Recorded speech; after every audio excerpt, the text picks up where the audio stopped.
when it's a lie, when it's a lie. Miss Makapenga,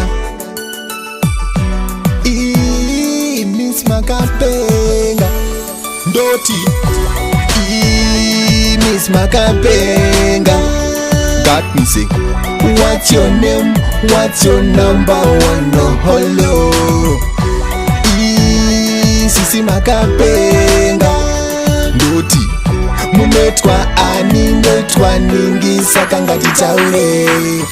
Diwe wanda kaona musiuye wakafeka zino blinga blinga ende bae sengirozi waito mutava kafakare kuva pandaka kuona siku wesa ndi murare dairiri kaseti ndairi wainda bae tombopoza ndichiti one day nchava naye msambo kwata baby nata iye ngatidane.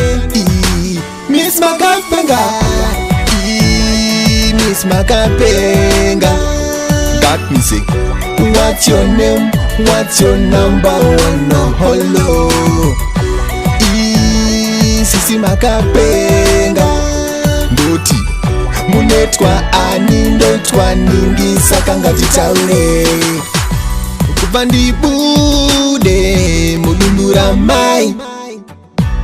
Andi sati nambo ngona charanga denga yakanaka zakadai ndopeta ukandidansa kubara senge hari to make sure aumbo do not wira pasi nochinja level zvese zvandaita pasi chero ndakambo imba zvangu bebandi na mari.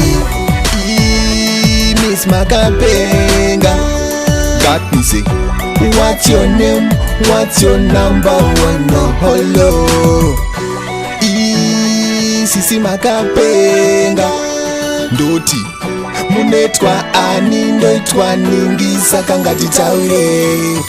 Diwe wanda kaona musiuye wakafeka zino blinga blinga ende bae sengirozi waito mutava kafakare kuva pandaka kuona siku wesa ndi murare dairiri kaseti ndairi wainda bae tombopoza ndichiti one day nchava naye msambo kwata baby nata iye ngatidane.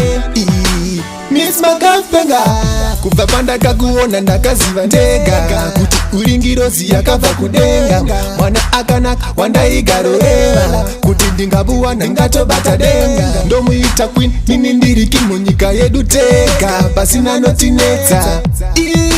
Miss Makapenga, Miss Makapenga. Got me sick. What's your name? What's your number one? No hello. Sisi Makapenga, Doti. Munetwa ani ndetwa ningi sakangati taure.